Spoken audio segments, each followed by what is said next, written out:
Congress party గురించి ఏ నాయకుడు వచ్చి ఎన్ని జాకీలు పెట్టి లేపినా లేవనటువంటి పరిస్థితి ఉన్నది. మేమందరం కూడా కాంగ్రెస్ పార్టీ వాళ్ళమే. ఈరోజు వైఎస్ఆర్ కాంగ్రెస్ పార్టీ అంటేనే కాంగ్రెస్ పార్టీ అనుకుంటా ఉన్నాం. అదే నిజమైనటువంటి కాంగ్రెస్ పార్టీగా మేమందరం డిసైడ్ అయ్యాం. కాబట్టి ఇక్కడంటూ కాంగ్రెస్ పార్టీ అంటూ ఇంకోటి ఏది లేదు.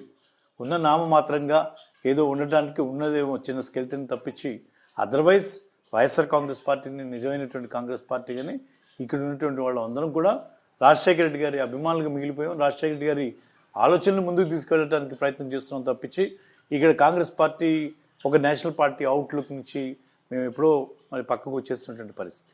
ఇలాగా మీరు ఇంత ధైర్యంగా చెప్తున్న మాటల్లో నవరత్నాలు మీరు కీలకంగా ప్రచారం చేస్తున్నారు. నిజంగా నవరత్నాలు ఆ గెలిపోయి మిమ్మల్ని తీసుకెళ్తున్నాయి, ఇంకేమైనా ఫ్యాక్టరీ అని పనిచేయబోతుందా? ఈ ప్రభుత్వంలో ఒక అద్భుతమైనటువంటి ప్రయోగం ఈ పరిపాలనలో. మనం ఎప్పుడు కూడా ఒక పార్టీ అధికార పార్టీ అంటే అది తెలుగుదేశం కావచ్చు, లేకపోతే కాంగ్రెస్ పార్టీ కావచ్చు.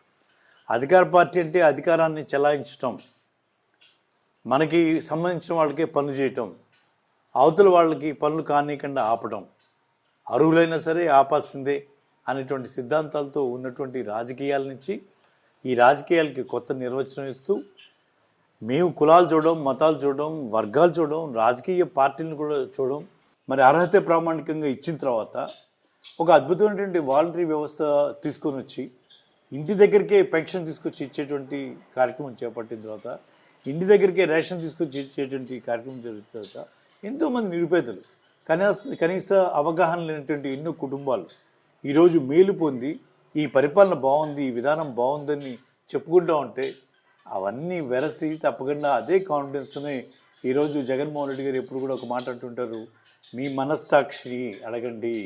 మీ మనస్సాక్షి మీకు కనుక ఈ ప్రభుత్వం తీసుకున్నటువంటి నిర్ణయాలు మంచిది అనిపిస్తే, మీ కుటుంబానికి మేలు జరిగి ఉంటే తప్పకుండా నాతో నిలబడండి, నా స్టార్ క్యాంపెయినర్లుగా మీరే ఉండండి అని ఈరోజు జగన్మోహన్ రెడ్డి గారు ప్రకటిస్తూ ఉన్నారు. ఈరోజు ప్రజలు ఆయన పక్షాన్ని నిలబడకపోతే తప్పు అవుతుంది. కాబట్టి అటువంటి పరిస్థితుల్లో జగన్మోహన్ రెడ్డి గారు ఆయన పరిపాలన ఉంది. కాబట్టి దాదాపు దగ్గరగా కూడా ఏ రాజకీయ పార్టీ కూడా ఆయనకి సమాంతరంగా రానటువంటి పరిస్థితులు ఈరోజు ఉన్నాయి. ఇలాగ అభ్యర్థుల మార్పు అనేది ఒక అతిపెద్ద చర్చగా కనిపిస్తోంది. అది మైనస్ అయ్యే అవకాశం లేదా? ఈరోజు ప్రజల కోసం మేము ఆలోచిస్తూ ఉన్నాం. ఈరోజు ప్రజలు ఎన్నో మా మీద నమ్మకం పెట్టుకున్నారు, జగన్మోహన్ రెడ్డి గారిని నమ్మకం పెట్టుకున్నారు.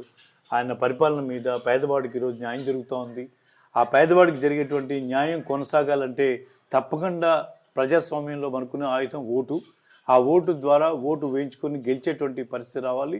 గెలిచి తిరిగి ఆ పేదవాడికి సహాయం చేసేటువంటి సహాయం కొనసాగాలంటే గెలిపే పరమావధిగా పనిచేయాలి. ఆ పనిచేసేటువంటి క్రమంలో నీ అనేటువంటి తేడా లేకుండా గెలుపు ప్రజల మన్ననలు పొందినటువంటి వ్యక్తులకే టికెట్లు ఇచ్చేటువంటి కార్యక్రమం ఖచ్చితంగా చేపట్టారు.